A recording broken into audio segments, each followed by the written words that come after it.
तर ते बोलले आधीच बोलले. त्यांना एक तर स्वतःला हसता येतं, त्यांना ह्युमर आहे आणि त्यांना आजूबाजूला दिसत असलेल्या ॲब्झर्डिटीवरती सुद्धा हसता येतं. त्यांना हे ॲब्झर्ड आहे हे बोलायला त्यांना ती दिसते ॲब्झर्डिटी. दुसरं तू बघशील ना, ते फक्त व्हिडिओ पोस्ट नाही करत आहेत. ते आता जे काही शूट केलं ते भरभरून, एक तर this is the most documented generation. Documentation हे त्यांचा बाय हात का केले, हे ते जगतात तसे.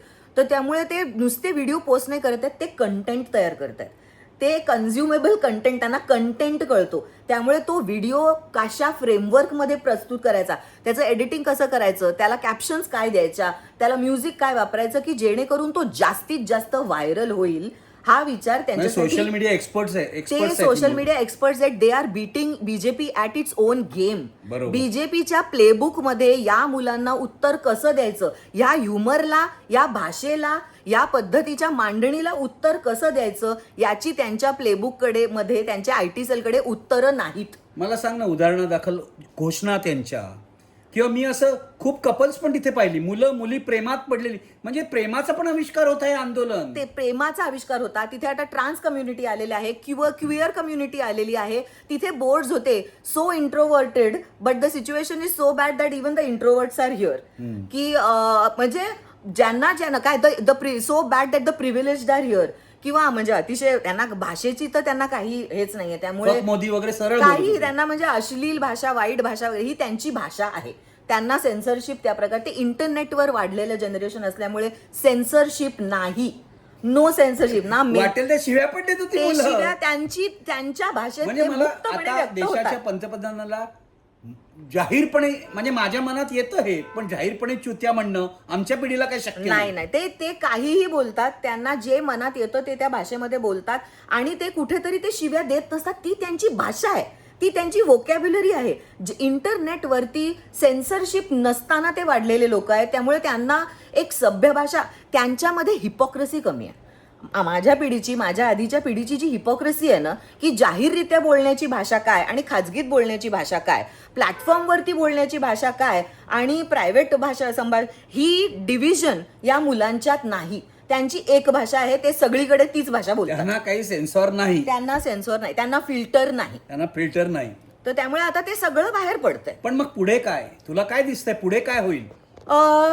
या एकतर मला याच्यातून बदल घडेल का? माझा सगळ्यात महत्वाचा मुद्दा आहे की यातून बदल घडेल का? मला ऑलरेडी असं वाटतं की एक सगळ्यात मोठा बदल हा घडलेला आहे. गेल्या काही काळातच तो घडलेला आहे आणि हे एक मोठं कुकरची शिटी फुटल्यासारखं आउटबर्स्ट झालेला आहे की या सरकारला जे घाबरून लोक राहत होते की यांच्याबद्दल ती भीती गेली. यांच्याबद्दल बोललं तर कारवाई होते, यांच्याबद्दल बोललं तर कुठली तरी भलती सलती केस लादली जाते, यांच्याबद्दल बोललं तर काय धमक्या येतात, ती भीती कुठेतरी यांनी घालवलेली आहे. बिनधास्त बोला हे एक सगळ्यात मोठा त्याच्यामध्ये काय एस्टॅब्लिश झालेलं आहे की बोलणं महत्वाचं आहे. दुसरी गोष्ट त्यांनी दाखवून दिलेलं आहे की निर्भीड आंदोलन कसं दिसतं. मला असं वाटतं ना, बोलत नाही, ते चित्र काढतात, ते गाणी करतात, ते रॅप म्हणतात. तिकडे डायनोसॉरच्या वेशात लोक आलेली आहेत, मार्वल सुपरमॅनच्या वेशात हिरोज म्हणून तिकडे लोक आलेले आहेत. तिथे रॅप आर्टिस्ट जमतायत, पेंटर्स जमतायत. तिथे काय वाटेल उत्सव होता आणि हा प्रतिकाराचा उत्सव आहे. म्हणजे in fact festival of resistance. Democracy is dead म्हणता this is a celebration of democracy. बरोबर. The powers need to see की the children are actually showing you how to celebrate democracy. बरोबर. तर ही मला असं वाटतं खूप मोठा हा बदल आहे. दुसरी गोष्ट मला असं वाटतं त्यांना काय होईल याच्यातून? सरकार बदलेल, परिवर्तन होईल? हो, म्हणजे मला आशा आहे की बदलेल. मला आशा आहे की हुकुमशाही सरकार बदललं पाहिजे. हुकुमशाही सरकार बदललं पाहिजे. अकाउंटेबिलिटी हा मुद्दा जो आहे, मला असं वाटतं ना, इगो म्हणजे आता अखंड फक्त इगोवरती चाललेलं आहे.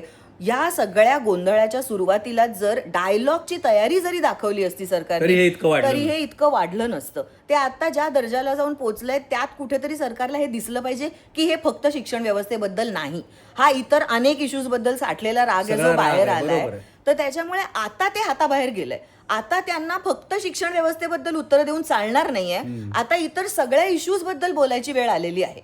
आणि या निमित्ताने जर आतापर्यंत माझ्या वरच्या पिढीतले जे घाबरले होते किंवा जे झोपले होते त्यांना जागं करायचं काम या पिढीने केलं. म्हणजे मी त्यांची टीचर आहे, पण मी त्यांच्याकडनं रोज नवीन शिकते. म्हणजे मला अगदी बरोबर बोललीस तू.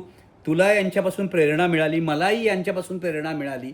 मागच्या पिढ्यांना यांनी रस्ता दाखवला. आजपर्यंत ज्या जेन झीची आपण चेष्टा करत होतो ती कशी आहे, तिच्यात किती दम आहे हे यांनी दाखवलं. ॲब्सोल्युटली. त्यांनी they have showed up when it counts. ऐकलत तुम्ही, नेमकं बोललेली आहे इरावती. आणि काय आहे आंदोलनाचं वैशिष्ट्य, एक विषय राहिला तो मी तिला शेवटी विचारतो.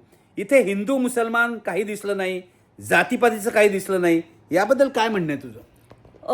मी अगदी पर्सनल लेवलपासून सुरुवात करीन की मुलगी म्हणून, बाई म्हणून जेव्हा केव्हा पब्लिक स्पेसमध्ये आम्ही जातो, ट्रेन असो, कुठलीही गर्दी असो, तेव्हा एक काही विचित्र प्रकारचे नको असलेले स्पर्श होतातच होतात. या आंदोलनात ना नजरेत कधी चुकीची ना कधी चुकीची नजर दिसली, ना एक चुकीचा स्पर्श झाला. ही इथे आलेली सगळी पुरुष मंडळी, सगळी मुलं ही अतिशय त्या कॉजला डेडिकेटेड होती. चुकून सुद्धा वाईट स्पर्श झाला नाही. ते अख्खा वेळ बायकांची, मुलींची इनफॅक्ट ॲक्टिव्हली काळजी घेत होती. तर हे मला अतिशय रिअश्युरिंग गोष्ट वाटली. तिथे हिंदू मुसलमान हा प्रकार अजिबात होत नव्हता. कुठल्याही चुकीच्या प्रकारच्या घोषणा दिल्या जात नव्हता. जातीयवाद तिथे काहीही दिसत नव्हता. सगळ्यात महत्त्वाचं म्हणजे जय भीम ही घोषणा ही आता युनिव्हर्सल घोषणा झालेली होती. ही दलितांची घोषणा तिथे राहिलेली नव्हती.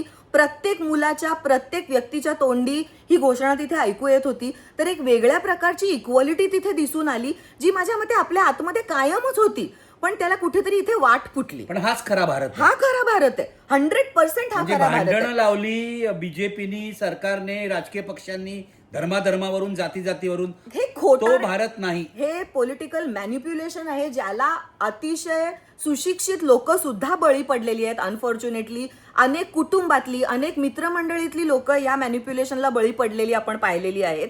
पण इथे खरा भारत बघायला मिळाला. लोक एकमेकाची मनापासून काळजी घेत होती. धन्यवाद. इरावती कर्णिकनी खूपच प्रकाश टाकलाय या तरुणांच्या आंदोलनावर.